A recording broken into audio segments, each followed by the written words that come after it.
What is up, Atlanta, and welcome back to the Active Atlanta podcast. I'm your host, Dr. Jake Swart, and today, y'all, I'm so excited for our guest. She's an incredible human being. She's incredibly good at what she does, and she's super passionate about expanding into some of these more advanced topics and some of these things that really I don't have a ton of knowledge or experience in talking about, but it's so important.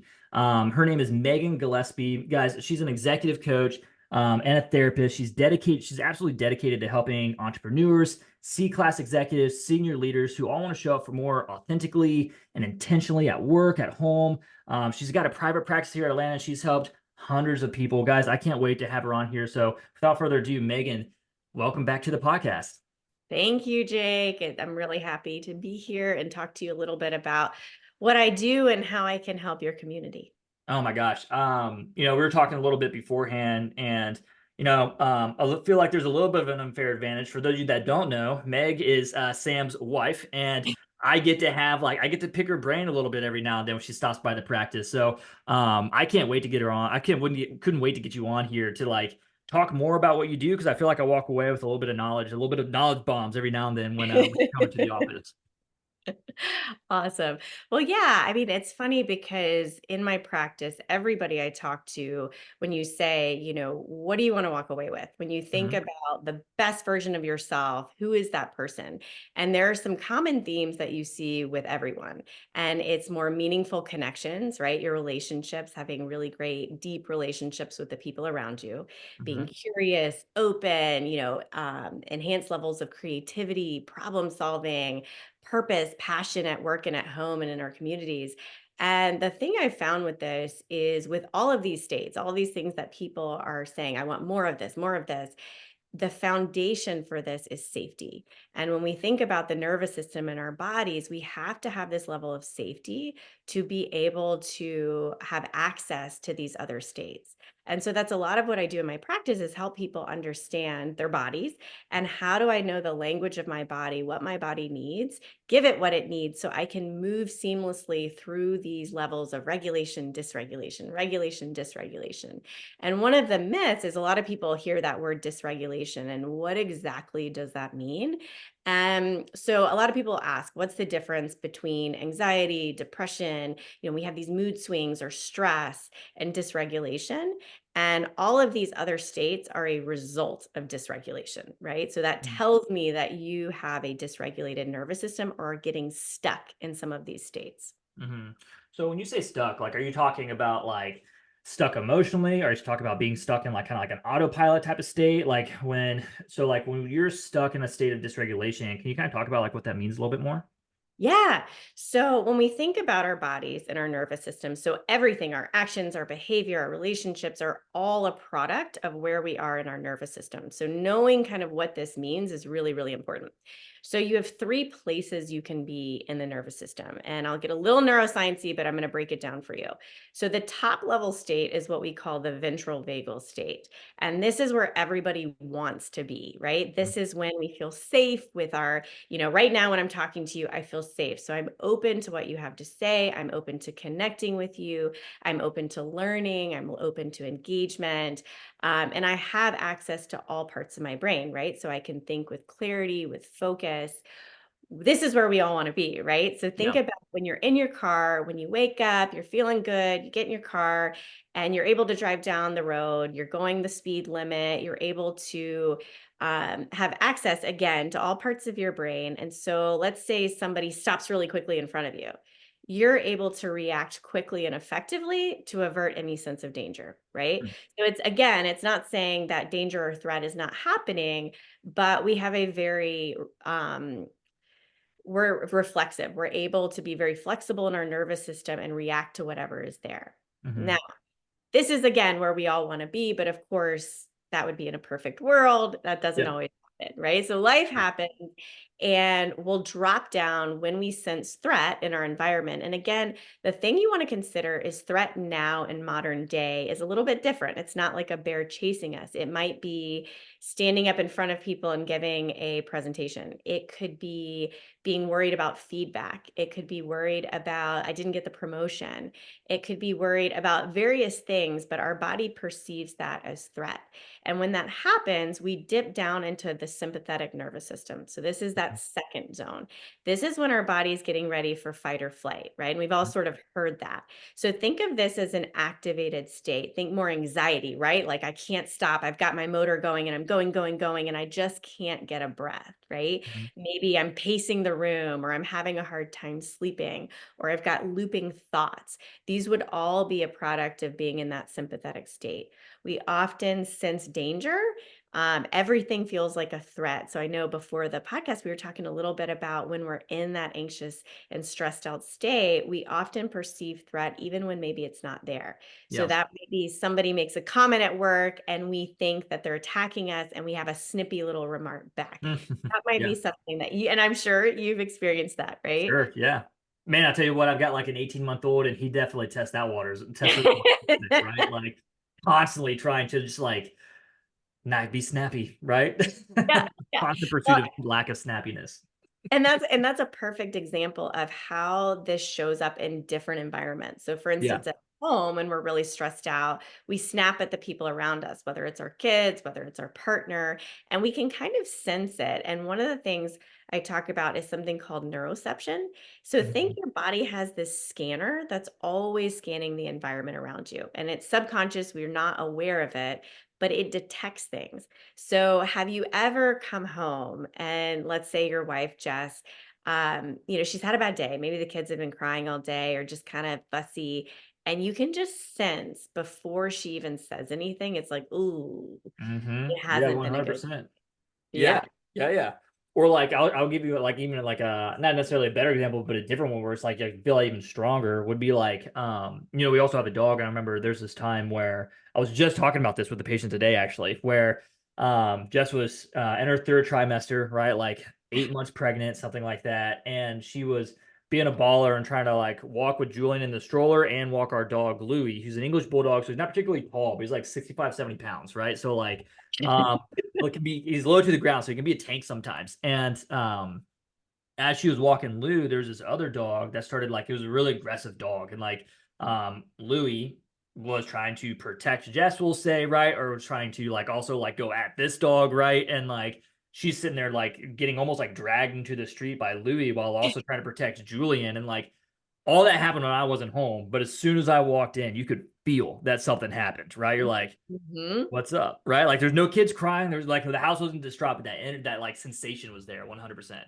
Yes. Well, and what we're touching on, this is so, so important. So, again, because it's a felt sense, right? Like Mhm. our bodies, our nervous systems feel other nervous systems. So, we call it co regulation, where my nervous system affects your nervous system. So, if I'm super stressed out and anxious, you're going to feel it even if I don't say anything. And Right. so, again, when we think about leadership, when we think about organizations, when we think about communities, when we think about our homes, it happens from the top down, right? And it can also be bottom up, right? Yeah. Where if a leader, if a parent is really stressed out, that is going to affect the culture and the felt sense of the entire organization. And it's going to have an impact in many different areas. And so Mhm. that's some of what I do in my practice is look at, okay, what symptoms are we seeing? What is this telling us about the health of the whole organization or family? And how can we get everybody working optimally so things are smooth, things are, people are connected, but, ideas are flowing and all of that so that there's greater ease. Yeah. Man, I think that's awesome. So then that was layer two, correct? Is there a third Yeah. layer then? And So before there's we dive into the third layer, I guess like is there a benefit to like each layer, right? So like because like we talk about this quite a bit in a different lens, right? Like we'll talk about like the sympathetic and parasympathetic with our patients and how like we can use that from a performance standpoint, right? yes. Like a physical performance standpoint. So then uh you need both, right? Like you definitely need both. It's just how much time do you spend in each one, and like what are the pros and cons to each, and why can you overdo it, and what does that mean, right? So Yeah. like, I'm sure that's the same way, or that's the same thing in this sense as well. Mhm, exactly. So we want to think about again, we'll go to our analogy of the car. So, like you said, the parasympathetic and the sympathetic are both important. So, think of parasympathetic like our brake pedal, sympathetic is our gas pedal. And we need both to be able to work that car, right? Mhm. the same time, what happens is when we're getting stuck or wearing out one system. Mm, So, like you said, with sympathetic, it's mobilizing energy. And mhm. so think of excess energy. And sometimes we want that. So sometimes you'll see like weightlifters where they'll use breath work to kind of enhance performance by doing those those big Mhm. inhales, right? And we're stimulating that sympathetic nervous system in order to gain extra adrenaline and cortisol and really pump that system so that we can lift that weight, right? So Yeah. that would be an example of when we want it. Another example might be with the sympathetic nervous system. Maybe you're cheering on your favorite team. We had the Super Bowl Yeah. recently. That might be, right? It's a lot of excitement, it's a lot of energy. Sex is another one, right? So it's Yeah. not all bad. It's when we're getting stuck in these states of stress, right? Where Mhm. we're constantly pumping cortisol, which affects every organ in the body, Yeah. and adrenaline, and we're getting stuck in that zone. And at that point, it's starting to affect sleep. It's starting to affect performance in Yep. other areas. And that's what we want to be more mindful of. Yeah, I think that's awesome. I think and that makes so much sense because it reminds me a lot of like I was at this conference and they were talking about like the difference of epinephrine and norepinephrine usages, which is kind of you can almost think about it as like sympathetic parasympathetic systems, right? And how they were drawing a pretty strong comparison of like a rabbit, right? Like always in that sympathetic drive. We think of a rabbit like they're sprinting all over the place, heavy heart rate, their nose is twitching, right? Like kind of going all over the place versus a lion, we think about sleepy lions, right? Like if you're in Atlanta, you've ever been to the zoo, like they just sleep like all the time, right? But like when they want to go, they can go, right? There's not gonna be a lot in their way, right? So they talked about like, do you want to be a lion or a rabbit, right? And so most people probably would want to strive to be that lion versus the rabbit, but so like to your point, like there's not necessarily a negative phase here. It's just which one are you spending too much time in ones like because if you're on the brake too much, like you're gonna wear those brakes out, right? If you're on the gas too much, like that's also going to lead to a lot of problems. So I love that. Yeah. Well, and again, going back to that analogy of the car, when we think of that lion, we want to be able to use both and be flexible, right? We can Mhm. use the gas pedal, but we know when we need to put on the brakes and we're allowing ourselves enough time. Because again, if we're stuck in that sympathetic or that middle zone, that's like we are slamming on the gas, we're going 100 miles an hour down the road. Even if we slam on the brakes because we're going so fast, it's going to Mhm. take a while to slow that car down, right? And Yeah. so we want to be going a speed where we're able to react accordingly. And again, like you said, if we're getting stuck in either of these states, we're going to wear out our car and potentially break down, right? Mhm. If we're not doing maintenance or self care for that car, eventually we're going to wear out the car. Yeah.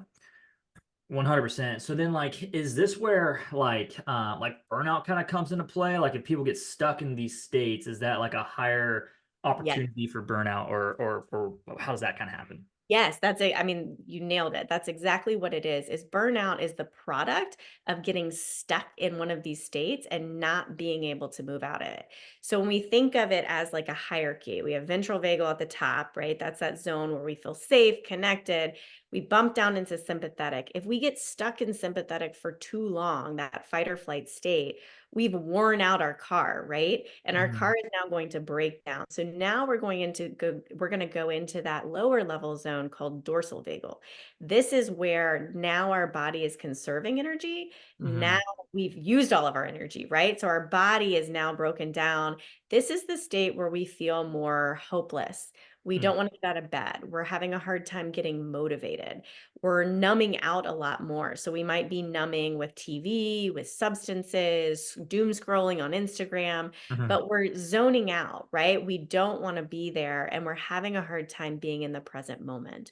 And so at this point, again, when you think of that middle state, sympathetic, I've got too much energy. When I drop down into that dorsal state or that bottom state, now I don't have enough energy, right? They're kind Mhm. of inverse. Yeah. Yeah. And then so with that dorsal vagal, right? Dorsal vagal, with Bottom that state. state, what's that? It's that bottom state. Yeah. Yeah, with that bottom state. So here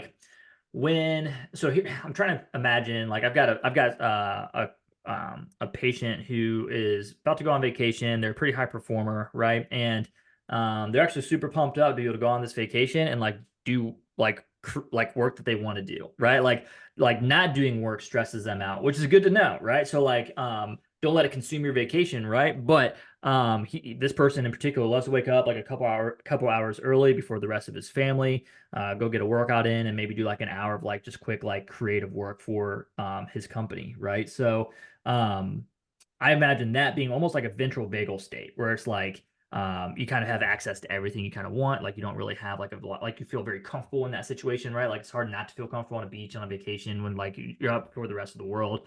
Um, and then with that dorsal vagal, with burnout, is that like what are some other symptoms? I guess I'm trying to like imagine like what would be like some good analogy. So I kind of get like not being able to get out of bed or like doom scrolling, right? But like on from an entrepreneur side, right? So like let's talk about like a leader in some capacity, whether that's their community, their home, their business. Like where would that person see that dorsal vagal phase start impacting their day-to-day operations? Yeah. So when you think of, when we're in that bottom state, especially if we're stuck there, Yeah. that's when we start talking about burnout, where we're trying really hard to get ourselves moving. And Hmm. there's lack of motivation. You're Okay. seeing a lot of fatigue. Hmm. You're trying really hard. And again, you're trying to expend a lot of effort, but you're not really getting anywhere. You're Hmm. going to feel a little bit foggy. It's going to be lack of focus, Hmm. clarity, because again, what you want to think about with either of these states, sympathetic or dorsal, right? When you're dysregulated, when you're stressed out, there are parts of the brain that biologically go offline, right? Hmm. So the part of the brain that we want access to for problem solving, rational thinking, logic, right? Taking in new information, that goes offline. And so it's not to say we can't learn, but it is very difficult to problem solve when you're in this zone, when you're stressed out. And Hmm. so you're going to have to expend a lot more effort to get the same amount done than if you're in that ventral vagal zone, if you're in that top safe zone. And so what you see is when people are chronically stressed, chronically anxious, depressed, dysregulated, whatever you want to say, whatever that state is, you're putting forth tons of energy and effort to do the same amount. And therefore, you're going to be really tired. You feel fatigue. That's when you get that chronic fatigue, when you're having trouble sleeping or sleeping too much, right? Because it dysregulates your sleep, your digestion, all of those things. And so you're going to start to see that in your work. It's going to be hard creatively when I'm working with creative entrepreneurs who do some level of like writing or video production or things like that. They're struggling to come up with new ideas, right? There's Hmm. just kind of this malaise, or it's like they're just not able to produce what maybe they would have been able to produce before. And going back to your example of your entrepreneur client or friend where they're on vacation, a lot of it is looking at what zone are we creating from, because Hmm. it's not from, because one of the things I hear, especially with leaders I work with, is they're all very high performing, high achieving, right? Sure. So their thing is like, well, yeah, I'm anxious or stressed, but I'm still able to do my job. Like, what do you mean? And it's not to say you can't do your job, but you're not working very efficiently because, again, those same pieces of the brain, you don't have everything performing together cohesively. And Yeah. so it may take you longer. It may take more effort. And that's the difference from, in that top zone when we feel safe and connected, we're producing from a place where there's some self-worth there, right? We're not trying to prove anything to anyone. We want to be doing it. It's just flowing from us creatively. It's not something that I'm doing because I feel like I have to, or because I'm trying to prove something, or because my worth depends on it, so to speak, right? Right. So it's a little bit different, the felt sense. So purpose and like true purpose and passion come out of that top level state. Okay. And then, it's interesting. I thought the point that you brought up about the entrepreneur, because like honestly, if this is something that like I'll push back on a little bit too, right? So like if I see, so like I see a lot of information out there, right? And like, you know, in my world of physical therapy, like physical movement, right? And medicine is movement from the physical side of things. Like you see a lot of charlatans out there that'll take a concept that they don't really know a lot about, and then they just like like shout it from the mountaintops of like, and they just create a lot of noise, right?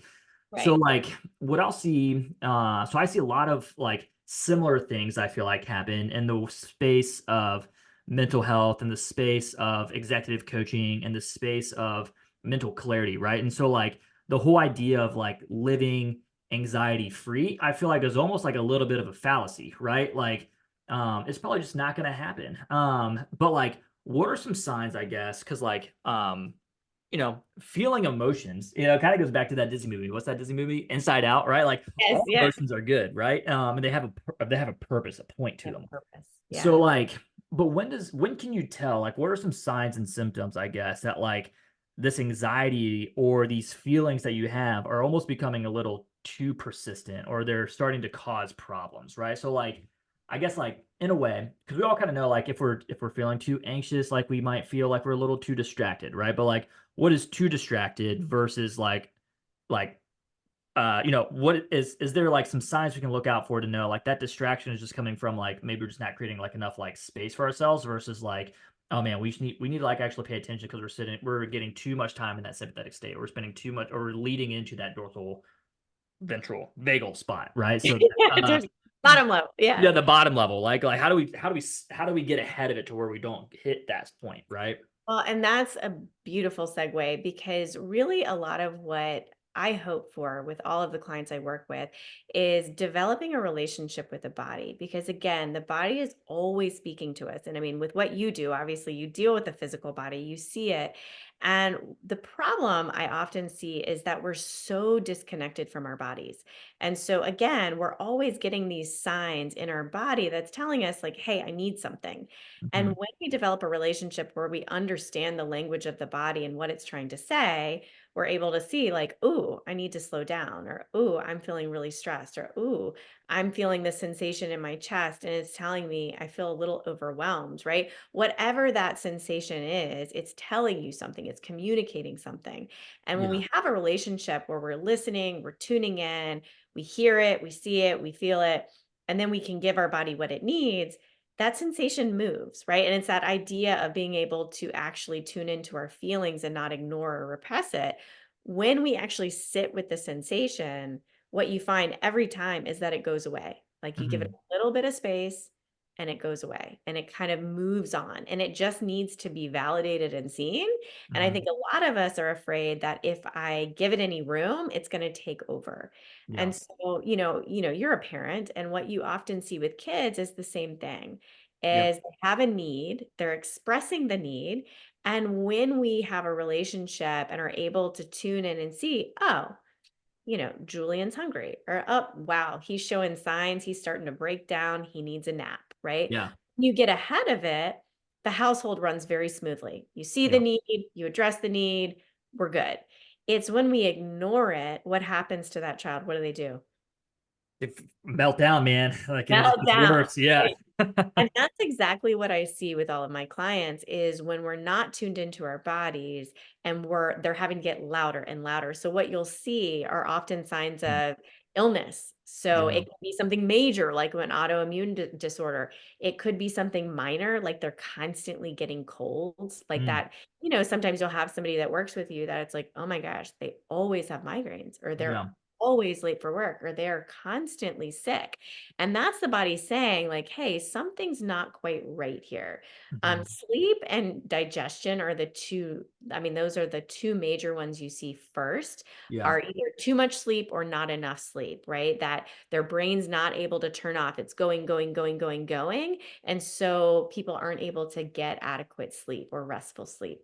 And Mm. then digestion being the other, people are overeating, undereating, having stomach aches, constipation, things like that are big cues that something's not quite right. Yeah. So, okay. That makes a ton of sense, especially like, what did a patient say to me one time? She was stressed out.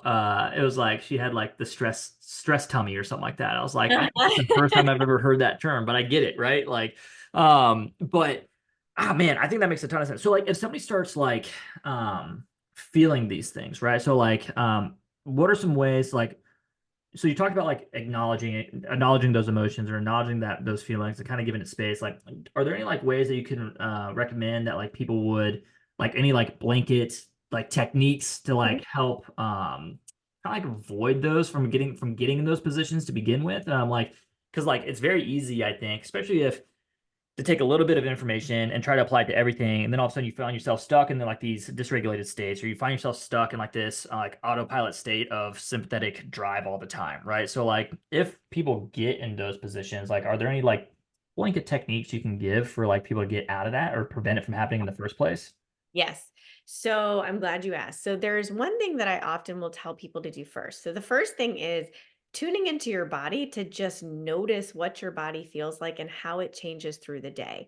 Because what happens is sometimes when you jump straight into techniques or straight into breath work or whatever it is, if you don't know when to use it, it's not very helpful. So again, let's take the analogy of the car.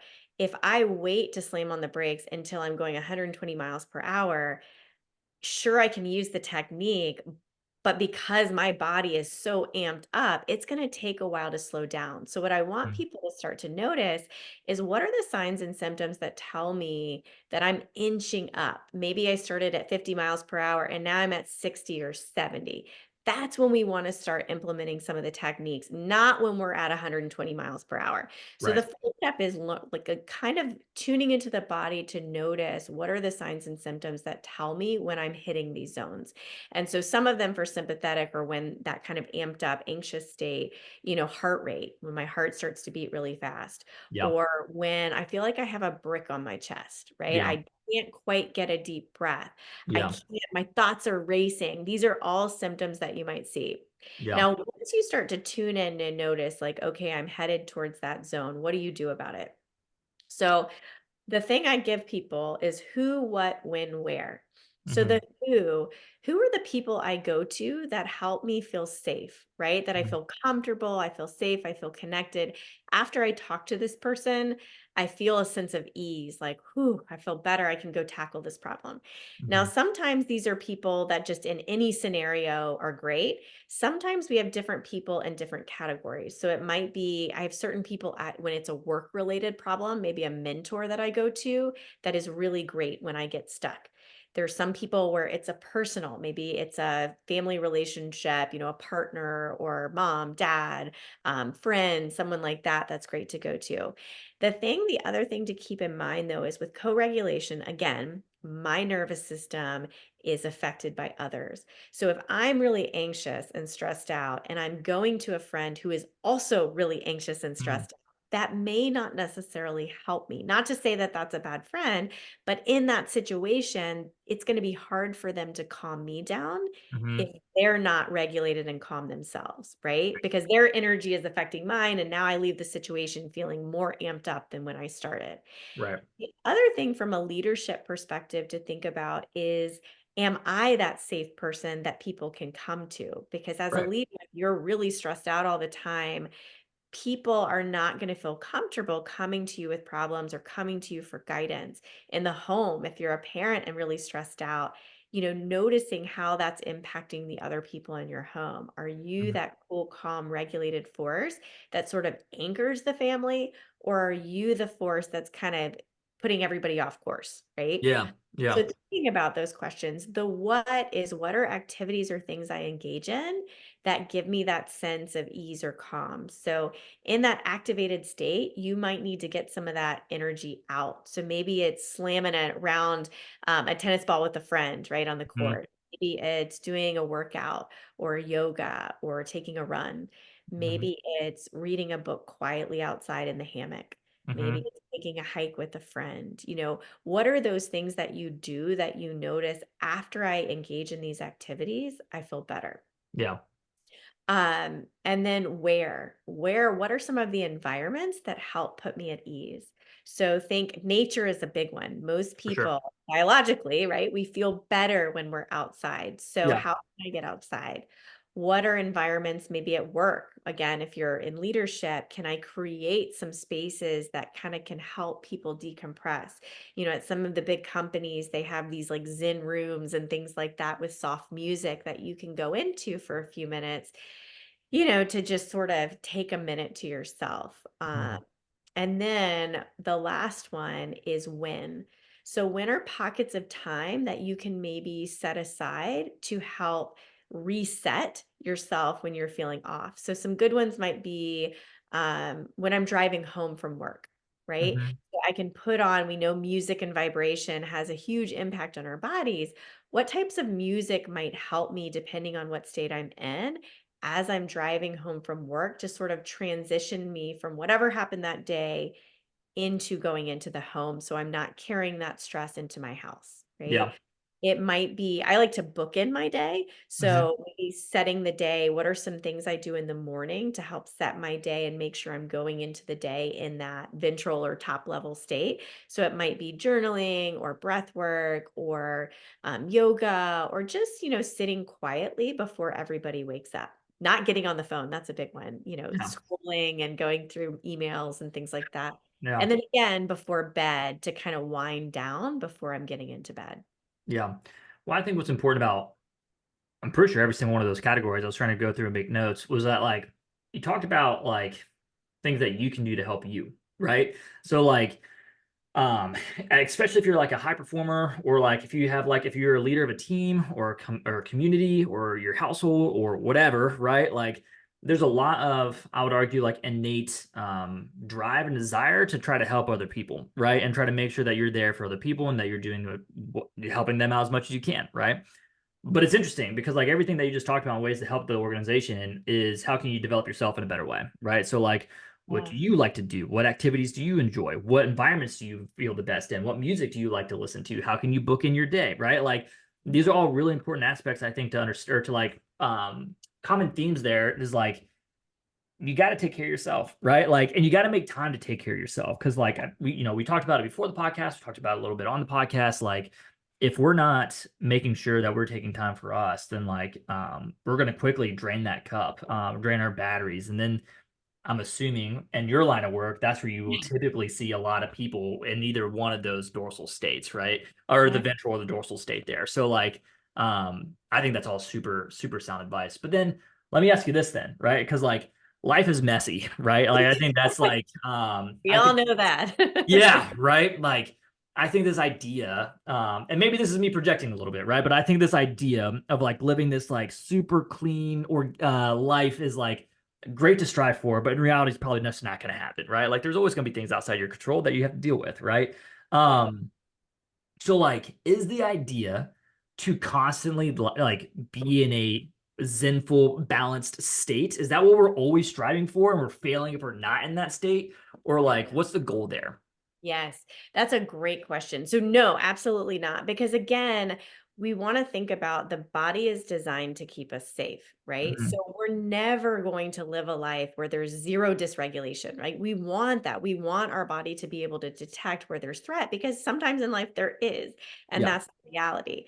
What we want though is that we have again that flexibility. We have a flexible nervous system where, again, when we think of the car, we're able to go in and out of these states pretty seamlessly. So, again, I mean, I'm a therapist, executive coach. I know all of these things, but of course I get dysregulated. Of course I feel stress. Of Yeah. course, these are all very natural states. However, over time, I'm able to enter in and out, and I can notice and feel myself when I'm getting in that state. And I'm like, ooh, Yeah. I need to slow down, or oh my gosh, you know what? I got invited out tonight, but like I've overdone it. I need to take some time at home, need to go to Mhm. bed early. I need some time to reset, right? Yeah. So I think it doesn't have to be major overhaul. A lot of people think like, oh my gosh, I've got to create a Zen room in my house and I've got to do meditation, 30 minutes a day, every day. And if I don't, I'm a failure. Again, I think, a big piece is remembering what I'm saying to myself in those thoughts create a nervous system state. So, for instance, even the language, should we be striving for this? Do we have to be in this state all the time? Like that gets me a little dysregulated just hearing it. Cause then, of course, the first thought is like, oh my gosh, I'm not doing that. What does that mean for me? Is there something wrong? Right? Am I going to, Mhm. be in this state forever? It's more of, think of it more as an invitation, right? Mhm. And when we invite ourselves into these states that are a little bit, these little pockets of time. And again, I'm a mom as well. So, when you have a toddler, life moves fast, right? There's Yeah, always hiccups and tantrums and all of, the life in, as we yeah. say. And so there's moments where it is, I don't always have time for meditation. I don't always have time to do some of these things. So how can I have portable practices to embed into things Mm, I'm already doing? So for me, it might look like, okay, while I'm making my coffee, I'm tuning into my body, I'm tuning into my breath, I'm slowing things down. Another one that actually, I don't think I've told you this one. So we talked about sound, how sound and vibration have such an impact on the body, mhm. and sound healing, sound baths. We've always, we've heard Yeah. of this. You can actually look up online sound healing and they have a different, frequency for different things. Like there's a frequency for clarity, or if you're trying for sleep, there's one Oh, for interesting. concentration, there's one for, and, it's funny, it was a couple weeks ago, I just kind of decided to I had one on, and my son Jack woke up from his nap, and I just decided to leave it on. And Mhm. he comes out, and I had some crayons and, coloring book out for him. He sat there, and we both sat there and colored for, I mean, it was like an hour and a half, and Wow. it was so calm. I Yeah. mean, it was just, I couldn't believe it. He was so Yeah. quiet, we were both so connected, and it was interesting to me how just having that on in the background had made such a difference in the environment. So Yeah. again, it doesn't have to be something, some big overhaul. We can put in these little pockets, these little things that can really make a difference in the course of your day. Yeah. Oh my gosh, that's I love that. I'm definitely gonna Google that as soon as we get off this podcast. But it makes so much sense. It reminds me a lot of like this book that I'm reading right now called Persuasion, right? And like in one of the parts of the book, he's talking about like how much like it's like concentration, right? And how like there's like pay attention, right? Like there's a cost to paying attention and there's a cost to changing attention, right? Mhm. And so talking about like sound and vibration, like one of the examples he gave of like how we think we tune things out, we can actually like and like we get like we'll drown out the noise or whatever, right? Like there's this really interesting study where they looked at kids that were like in like inner city schools or like school systems that were like near like a train track or something like that. And they saw that like test scores, concentration capabilities, ADHD, and everything else was way higher in these environments that had background noise that you would Mhm. think would just be drowned out eventually, just like you wouldn't hear it anymore, right? And Right. then as soon as they put in like some sound deadening supplies in the office or in these classrooms, same students, right? Like tension levels went up, test scores went up, like enjoyment at school went up, ADHD went down, or like the thought of ADHD went down, right? Like all these things, and it's just by simply changing the sounds and the vibrations that these kids were feeling, and that can actually absolutely be extrapolated into the workspace as well, and into our personal lives too. So I think man, makes a lot of sense. Yeah, I'm very much into working smarter, not harder. So it's what can we do to help enhance our environments, enhance Hmm. our nervous system so that we're all functioning optimally. So again, we have this ease flow where things feel easier and everything doesn't have to feel so difficult. Yeah.